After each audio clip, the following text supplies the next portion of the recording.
तो आज की इस क्लास में देखेंगे बिहार बोर्ड एग्जामिनेशन 2011 में जो भी साइंस के ऑब्जेक्टिव क्वेश्चन पूछे गए थे वो सब क्वेश्चन का सॉल्यूशन देखेंगे इस वीडियो में। टोटल 20 क्वेश्चन पूछे गए थे, तो 20 क्वेश्चन का सॉल्यूशन देखेंगे। आप ये 20 क्वेश्चन मत मानो, अगर पूरा वीडियो देखते हो तो कम से कम 50 क्वेश्चन आप इस वीडियो से सीखोगे। आप एक कॉपी रखना, फ्रेश कॉपी रखना, उसमें लिख लेना अपना बिहार बोर्ड एग्जामिनेशन 2011, 2012, 2023 तक हम इसका जो भी साइंस का ऑब्जेक्टिव क्वेश्चन पूछा गया था सबका हम सोल्यूशन करेंगे। ठीक है, तो अगर आपको इसका पीडीएफ चाहिए तो आप क्या करना, टेलीग्राम ज्वाइन कर लेना। टेलीग्राम का लिंक इस वीडियो के डिस्क्रिप्शन में दिया हुआ, वहां से जाकर ज्वाइन कर सकते हैं। ठीक है, तो चलिए स्टार्ट करते हैं। क्वेश्चन नंबर पहला पूछा गया था क्या कि हीलियम कैसा तत्व है। तो हीलियम एक अक्रिय गैस होता है। तो अब हम कहेंगे कि अक्रिय गैस क्या होता है। यहाँ डिफिनेशन लिखा हुआ है अक्रिय गैस का कि अक्रिय गैस को इनर्ट गैस अंग्रेजी में कहा जाता है। उन गैसों को कहते हैं जो साधारणतः रासायनिक अभिक्रियाओं में भाग नहीं लेती और सदा मुक्त अवस्था में होती है। अगर पूछा जाए कि अगर क्वेश्चन 2 नंबर में पूछे कि अक्रिय गैस किसे कहते हैं, तो ये डिफिनेशन एकदम बेस्ट है, आप लिख सकते हो। तो कौन कौन अक्रिय गैस होता है। अच्छा, ये आवर्त सारणी में ग्रुप 18 में रखा गया, वर्ग 18 में रखा गया अक्रिय गैस को। तो कौन कौन होते हैं, तो ये लिखना helium, neon, argon, krypton, xenon, radon. ठीक ना, ये सब का ट्रिक हम बताए हुए कौन, तो पीछे वाले वीडियो देखना, तो पीरियोडिक टेबल में वीडियो दिया हुआ है, उसमें पीरियोडिक टेबल के बारे में बताया हुआ है और इसको भी याद करवाना। इसका परमाणु संख्या पे ध्यान में रखना है कि हीलियम का 2 परमाणु संख्या होता है और नियोन का 10 होता है, आर्गन का 18 होता है, क्रिप्टन का 36 होता है और जेनॉन का 54 होता है, रेडॉन का 86 होता है, ध्यान में रख सकते हो। ठीक है, तो अब इसका आंसर क्या होगा, पहला का आंसर क्या होगा, अक्रिय होगा। ठीक है, दूसरा देखते हैं।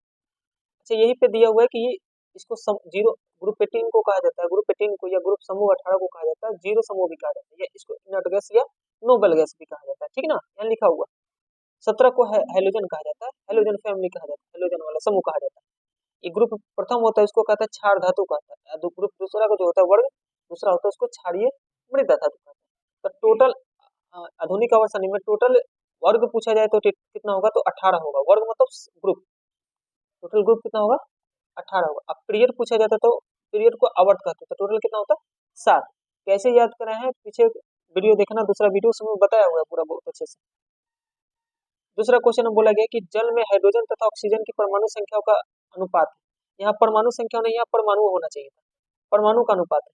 तो हाइड्रोजन का हम शुद्ध देखेंगे H2O होता है। ठीक है ना, इसका स्ट्रक्चर बता दिए। तो H2O में बताओ हाइड्रोजन कितना है, 2, और ऑक्सीजन कितना है, 1। तो क्या लिखेंगे, इसका परमाणु कितना है, 2 हाइड्रोजन का, और ऑक्सीजन का कितना है, 1। तो पूछा गया हाइड्रोजन और ऑक्सीजन की परमाणु का अनुपात बताया था। हाइड्रोजन का 2 है और ऑक्सीजन का 1, तो 2 अनुपात कितना होगा, 1। इसके आंसर कितना होगा, 2 का आंसर कितना होगा, 1। अगला क्वेश्चन है कि आवर्त सारणी में कितने आवर्त होते हैं। आवर्त को हम लोग पीरियड कहते हैं, तो पीरियड कितना होता है, 7। बचपन में स्कूल जाते हो तो 7 पीरियड होता था, 6-7 पीरियड होता था, तो 7 पीरियड ध्यान रखना। ठीक है ना, और यही पूछा जाता है कि अगर समूह को दिया जाता तो समूह कितना होता है, टोटल 18 होता है, ध्यान में रखना है। ठीक है ना, ये वही डायग्राम दिया हुआ है कि टोटल 7 पीरियड होता है और ग्रुप कितना होता है, जिसको हम लोग वर्ग कहते हैं, टोटल कितना होता है, 18 होता है। ठीक है,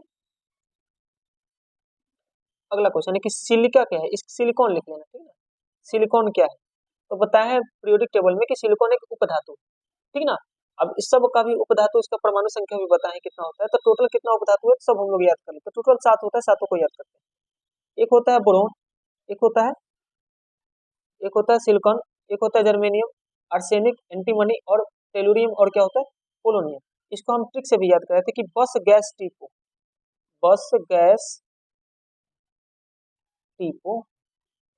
तो बी से बोरोन, ऐसा से सिलिकॉन, इससे मतलब सिलिकॉन। जी से क्या हो जाएगा, जर्मेनियम। ए से आर्सेनिक होता है, एस से एंटीमनी, टी से टेलुरियम, पी से पोलोनियम। तो ये वाला पीरियोडिक टेबल में देख सकते हो, ये जो होता है सब उपधातु होता है। ठीक ना, जिसमें धातु और अधातु दोनों का गुण पाया जाता है।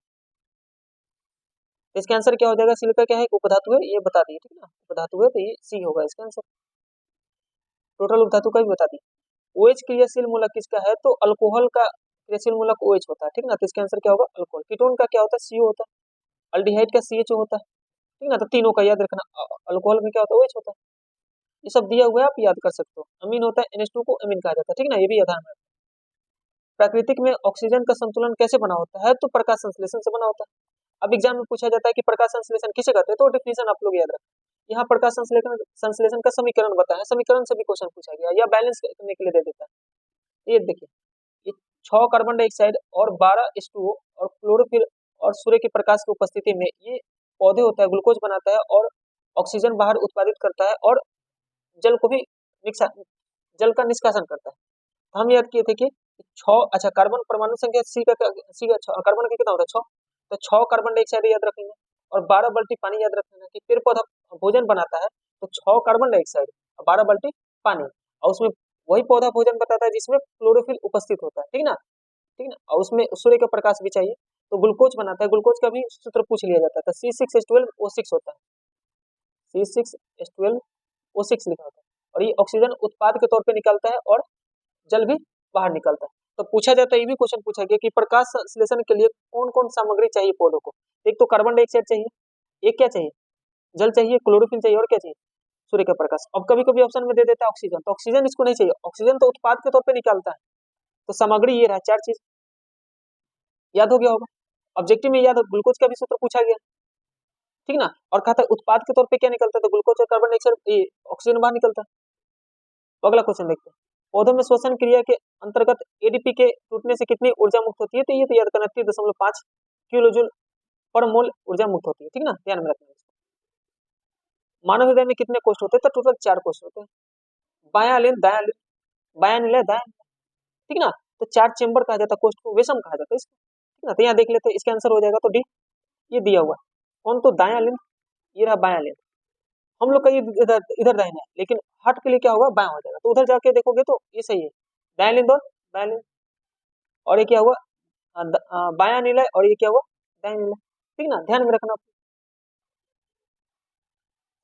मानव हृदय का औसत प्रकुंचलन दाब होता है, कितना होता है 120 mm ऑफ Hg, Hg मतलब मरकरी होता है, मरकरी का परमाणु संख्या कितना होता है 80 होता है, ध्यान में रखना, ठीक ना। ये होता है कि ये धातु होता है लेकिन द्रव अवस्था में पाया जाता है, तो पूछा जाता है कि कौन सा ऐसा धातु है जो द्रव अवस्था में पाया जाता है, तो आंसर क्या होगा मरकरी, ठीक ना। थर्मामीटर में मरकरी का यूज किया जाता है। बोलेगा कि पौधों में वाष्पोत्सर्जन किस भाग में होता है, तो पत्तियों द्वारा होता है। देखो जल द्वारा क्या, जड़ द्वारा क्या होता है, जला शोषण होता है, जल को शोषण किया जाता है, और फिर जल में एक स्टोमाटा पाया जाता है, जल में सॉरी पत्तियों में एक छोटा छोटा छिद्र पाया जाता है जिसको स्टोमाटा कहा जाता है, ठीक ना, जिसको रंध्र कहा जाता है, उसी द्वारा होता है। तो अगर पत्तियों का अगर भाग दिया जाता है तो इसका होता है रंध्रों द्वारा होता है, रंध्र द्वारा होता है, ठीक ना। लेकिन यहाँ से पत्ता दिया होता है, पत्ता में ही ना रहता है स्टोमाटा, छोटा छोटा छिद्र रहता है, तो वाष्पोत्सर्जन कहते किसे, तो पौधों जो जड़ द्वारा जल द्वारा जड़ द्वारा क्या करता है, पानी को अवशोषण करता है, और जब पानी भोजन बनाने की क्रिया में जो अवशेष पानी होता है जिसको बाहर निकालते प्रक्रिया को, उसी को वाष्पोत्सर्जन करते हैं, ठीक ना। तो यहाँ पे एक कॉलम बना दी, यही 4 क्वेश्चन बार बार पूछा जाता है, पौधों से रिलेटेड और पत्तियों से रिलेटेड। तो रंध्रों द्वारा क्या होता है, तो वाष्पोत्सर्जन होता है, ये क्वेश्चन दिया हुआ है, इसका आंसर दिया हुआ है। जाइलम क्या होता है, जल का परिवहन होता है पौधों में, और फ्लोएम क्या होता है, भोजन का परिवहन होता है।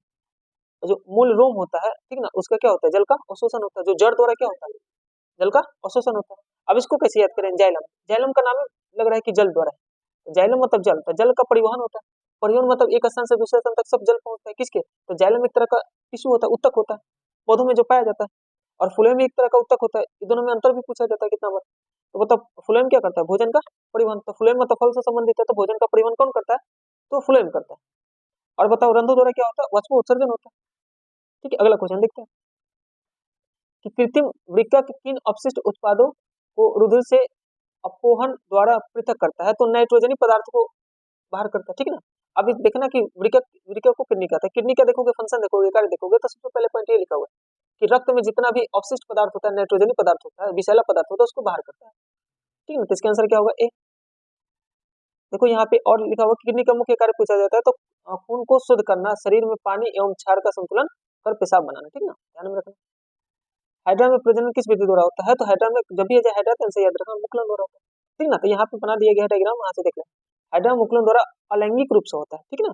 यहाँ देखो मतलब कि अलैंगिक मतलब 2 लिंग नहीं चाहिए, एक ही लिंग से काम हो जाता है, ठीक ना। तो यहाँ देखो ये रहा हाइड्रा, यहाँ पे एक छोटा सा बर्ड निकलता है, ये धीरे धीरे ग्रो करता है और एक बड़ा होकर फिर यहाँ से बर्ड टूट जाता है, ठीक ना। तो इसके लिए 2 पैरेंट नहीं चाहिए, मेल और फीमेल नहीं चाहिए, अकेला ही हो जाएगा, तो उसको अलैंगिक कहा जाता है। कि जो खुद से ही अपने जैसे नर जीव को, मतलब अपने जैसे जीव को जन्म देता है, उसको क्या कहते हैं, अलैंगिक कहते हैं, ठीक ना, ध्यान में रखना। ठीक है, अगला देखते हैं, बोला गया किसी माध्यम का अपवर्तनांक म्यू का मान होता है, तो हम लोग जानते हैं म्यू का डिफिनेशन, आपतन कोण की जाए और परिवर्तन कोण की जाए के अनुपात को क्या कहते हैं, अपवर्तनांक कहते हैं, म्यू के बराबर होता है, ठीक ना। एक नियतांक होता है, कांस्टेंट होता है, जिसका कोई मात्रक नहीं होता। तो हम लोग जानते हैं कि म्यू बराबर क्या होता है, साइन आई बटा क्या होता है, साइन साइन आर। यही साइन मतलब जाया का तो हिंदी में आप आई मतलब एंगल आपतन कोण होगा, और ये साइन मतलब जाया हो गया, और मतलब क्या हुआ, परिवर्तन कोण हुआ। ठीक है, इसका डिफिनेशन देख लेते हैं। देखो ये लिखा हुआ कि आपतन कोण की जाया और परावर्तन कोण की जाया के अनुपात को क्या कहा जाता है, अपवर्तनांक कहा जाता है।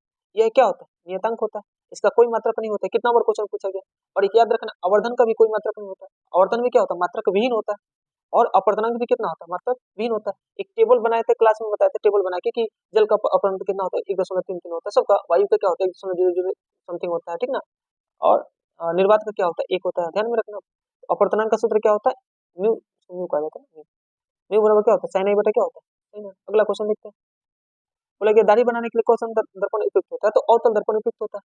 और कौन कौन अवतल दर्पण से बता दिए कि जो वाहन का हेडलाइट होता है, ठीक ना, हेडलाइट जो आगे लगा होता है, जो जैसे कार में आगे हेडलाइट लगा हो, बाइक में आगे हेडलाइट लगा हो, तो किसे बनाता है, अवतल दर्पण से होता है, अवतल दर्पण से होता है।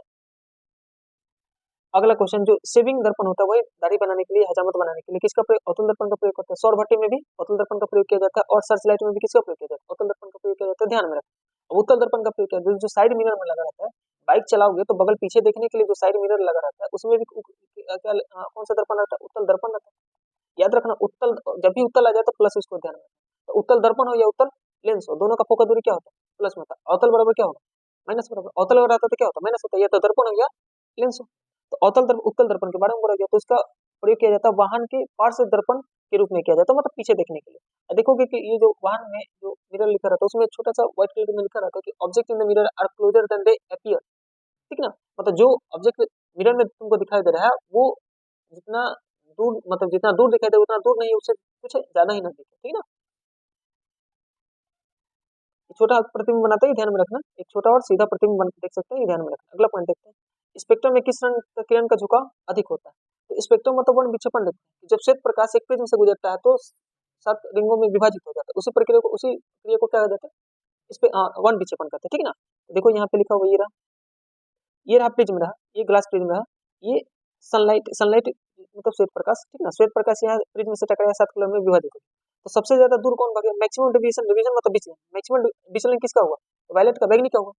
और सबसे कम विचलन कितना हुआ, रेड का हुआ, ठीक है। तो ध्यान में रखना। अच्छा, इससे 2-3 क्वेश्चन और पूछा जा सकता है क्या, कि बताओ, अगर पूछा जाता है कि लाल रंग का तरंगदैर्घ्य क्या होता है, सबसे अधिक होता है। तरंगदैर्घ्य के बारे में बोला जाता है क्या होता है, सबसे अधिक होता है।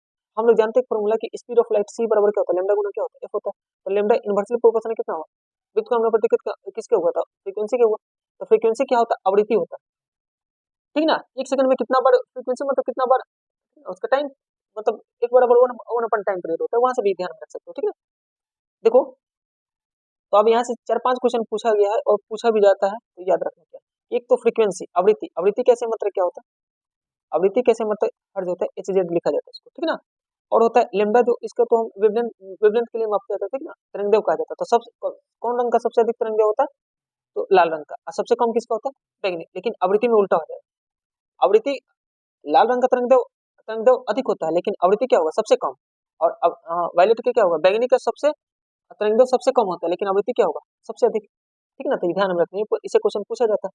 फिर से बता देते हैं, लाल रंग का तरंगदैर्घ्य सबसे अधिक होता है, लेकिन आवृत्ति क्या होता है, सबसे कम होता है।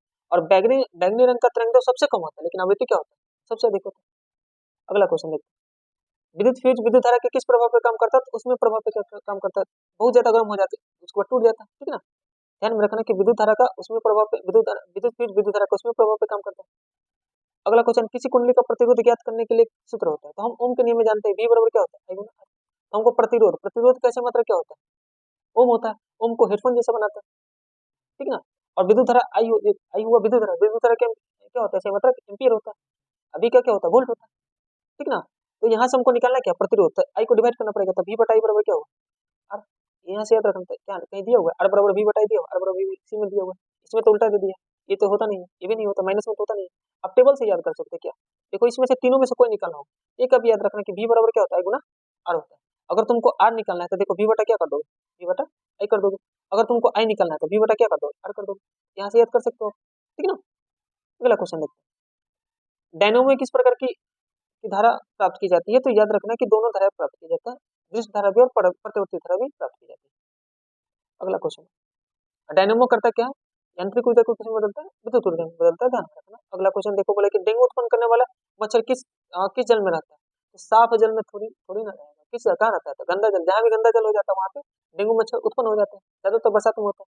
तो मच्छर से और क्वेश्चन पूछा कि एडीज जो मच्छर होता है इससे क्या होता है? डेंगू होता है। और मादा एनोफिलीज मच्छर से क्या होता है? मलेरिया होता है, ध्यान में रखिए पॉइंट, ये भी क्वेश्चन पूछा गया। लास्ट क्वेश्चन बोला गया कि क्या निम्नलिखित में कौन बायोगैस ईंधन का स्रोत नहीं? हम तो बोलेंगे कि जो सबसे तुमको अलग लगेगा इसका आंसर होगा लकड़ी से बायोगैस स्रोत है उसका, गोबर गैस से भी है, कोयला से भी है, इसका आंसर क्या होगा? नाभिकीय ऊर्जा हो जाएगा, ठीक है ना। नाभिकीय ऊर्जा तो इसको रिएक्शन करवा के प्राप्त किया जाता है। और एक पॉइंट इसे भी क्वेश्चन पूछा गया क्या, मीथेन गैस जो होता है बायोगैस का मुख्य घटक होता है। मीथेन गैस का सूत्र क्या होता है? CH4 होता है, ठीक ना। इसको दलदली गैस भी कहा जाता है। तो अगर आप क्या करना, एक कॉपी ना, एक फ्रेश कॉपी रखना, उसमें 2011 का क्वेश्चन से लेके 2023 का क्वेश्चन लिख लेना, उससे रिलेटेड जो भी पॉइंट बताए सब लिख लेना। कम से कम 50 पॉइंट बताए होंगे, 20 क्वेश्चन था लेकिन 50 पॉइंट बताए। अगर आप अच्छे से देखोगे तो हमें नहीं लगता कि इससे बाहर कोई क्वेश्चन पूछा जाएगा। Thank you.